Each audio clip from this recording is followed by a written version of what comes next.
When Les Paul's kids opened his vault after his death, they were stunned. Inside, they found priceless guitars, million-dollar patents, and royalty checks that kept coming. But that was just the beginning.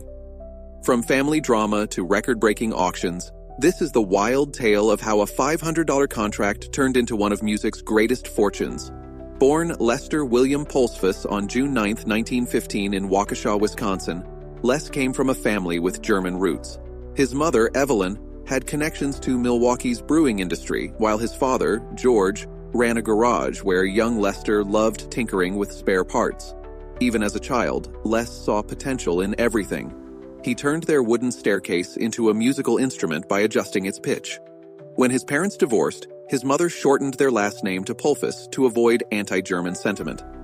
Though he never legally changed it, Lester later adopted Les Paul. By 5, he was already performing. A music teacher once said he'd never learn music, but Les proved them wrong. At 8, he took apart a harmonica just to understand it, then rebuilt it and taught himself to play. By 9, he built his first radio using just an antenna and the airwaves. At 10, Les Paul had a bold idea, playing guitar and harmonica at the same time. So, he crafted a hands-free harmonica holder from a wire coat hanger and scraps of wood, constantly improving it with each new version. In 1925, while performing at a drive-in restaurant, someone shouted, "Red, your guitar's not loud enough!" That challenge sparked a breakthrough. Les took a mouthpiece from his mother's phone, rigged it to a radio speaker, and used it to amplify his voice. But that wasn't enough. He jammed a phonograph needle into his guitar and wired it to the radio's amplifier, creating the first step toward the electric guitar when he was just 12 years old. By 13, he was playing at roadhouses under the name Red Hot Red. By 15, Les had 2 identities, Rhubarb Red for country music and Les Paul for jazz. He switched between them, always searching for something new. At 17, he dropped out of school to tour, playing with bands like Rube Tronson's Texas Cowboys. At Beekman's Barbecue, he performed for tips, earning just enough to buy more radio equipment. In 1934, he moved to Chicago, where everything clicked. He performed at the Chicago World's Fair and scored radio gigs. By day, he played country music as Rhubarb Red. By night, he explored jazz. His time in Chicago and his exposure to artists like Art Tatum and Django Reinhardt helped shape his unique style. Reinhardt, especially, taught him to push musical boundaries and embrace innovation. When Reinhardt died at just 43, Les never forgot his influence. In a quiet tribute, he helped cover the cost of Reinhardt's funeral. For Les Paul, it was never about fame. It was about making his guitar louder and changing the sound of music forever. Nothing seemed to work. Les Paul's guitar got heavier, but the feedback persisted. One night, in a small Wisconsin club, desperate for a solution, he attached a phonograph needle to his guitar. It was a quick fix, but it wasn't enough. He realized the problem wasn't just the pickups or amplifiers, it was the guitar itself. By the late 1930s, he saw the issue clearly. The hollow body of the guitar was amplifying every vibration, turning it into an echo chamber of noise. To get clean, controlled sound, he needed to eliminate the hollow body. In 1941, he created the log, a simple 4x4 piece of wood with a guitar neck and pickups attached. To make it more visually appealing, he added the sides of an old Epiphone hollow body. But the magic was in the solid wood core. No more unwanted vibrations or feedback, just pure sustain. In 1943, Les moved to Los Angeles, a decision that would transform music. Encouraged by Bing Crosby, he turned his Hollywood garage into a recording studio unlike any before. He built his own tools using a Cadillac flywheel as a makeshift lathe and began experimenting with sound.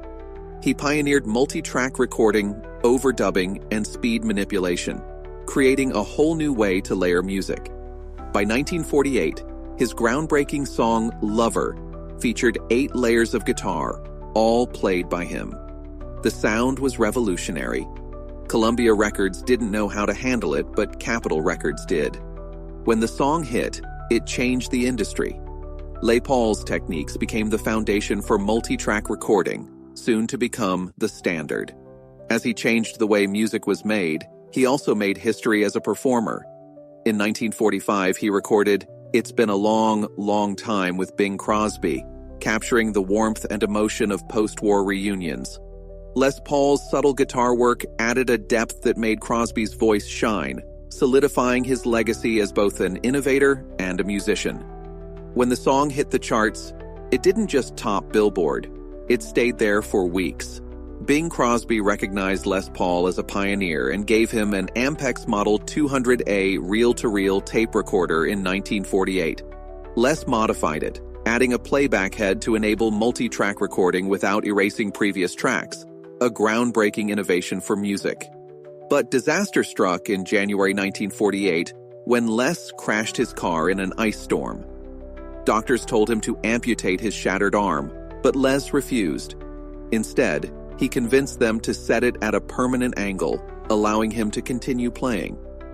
While recovering, he perfected his multitrack techniques, ready to implement them once he healed. In 1945, Les met Mary Ford, whose voice was perfect for his musical vision. By 1949, they married and became one of the biggest acts in music. Between 1950 and 1957, they had 28 chart hits, with songs like How High the Moon and Vaya con Dios dominating airwaves. Les's innovative use of multi-track recording and technology made their sound unique.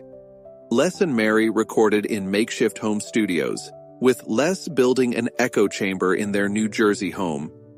In 1953, they brought their music to TV with Les Paul and Mary Ford at Home, one of the first reality TV-style shows. Les also created the Les Pulverizer, allowing them to perform with pre-recorded tracks, making it seem like they had a full band. In 1952, Gibson partnered with Les to create a solid-body guitar. Les's log prototype proved that a guitar made from a single piece of wood could produce a cleaner, controlled sound. Les Paul's idea needed the backing of a major company, and Gibson was just the partner he needed. In response to Fender's growing popularity, Gibson worked with Les to create a new guitar. After months of development, the iconic Gibson Les Paul was born in 1952. With a solid mahogany body and carved maple top, it offered rich tone and sustain, finished with a bold gold top. Les Paul not only endorsed the guitar, but proved its worth every time he played. He received royalties and held patent rights for specific design elements. However, the original model had some flaws, like a difficult-to-bend string tailpiece, which Gibson improved in 1955. Despite its design, the Les Paul initially struggled to compete with Fender's lighter, more affordable guitars. Sales dropped, leading to the discontinuation of the model in 1960 and the introduction of the SG.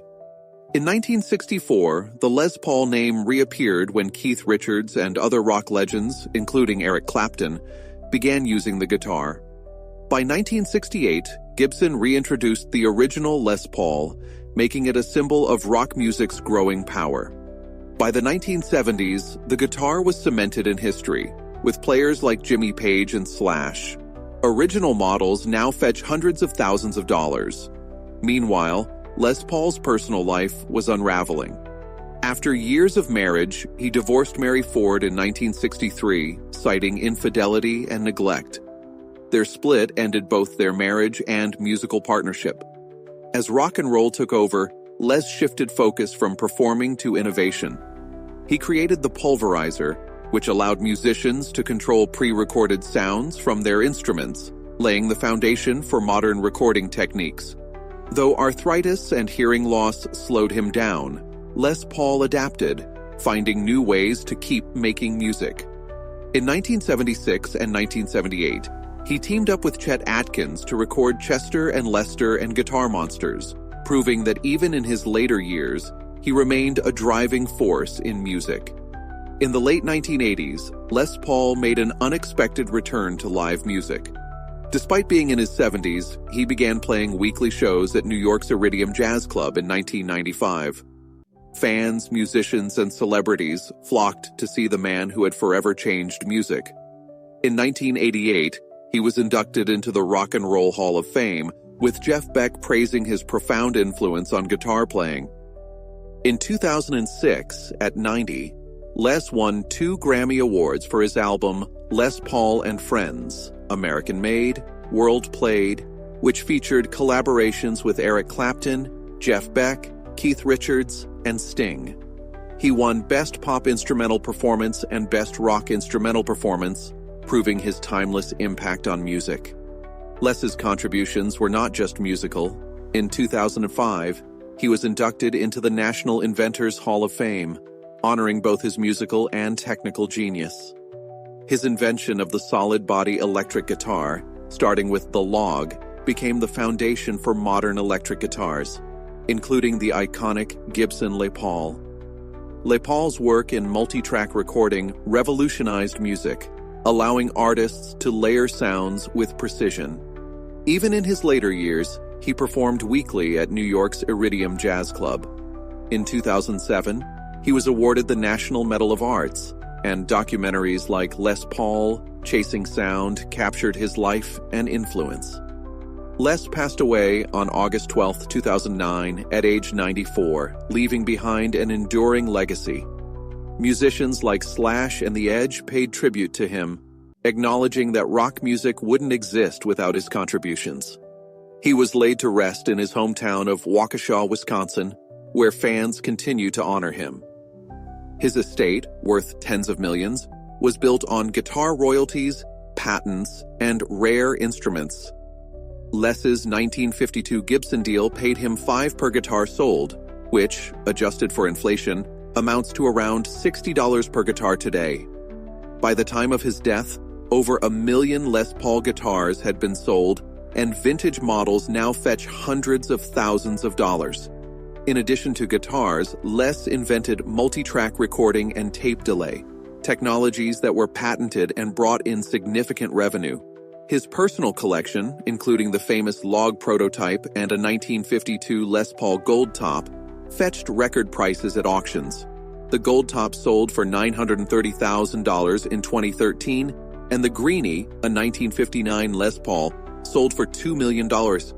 Despite the success, the management of his estate was fraught with controversy. His son Gene's decisions sparked debates over the sale of valuable items, with some family members wanting to preserve the guitars for a museum. The estate's battles continued with lawsuits involving Gibson and licensing of Les's recording patents, leading to disagreements on how to handle his legacy.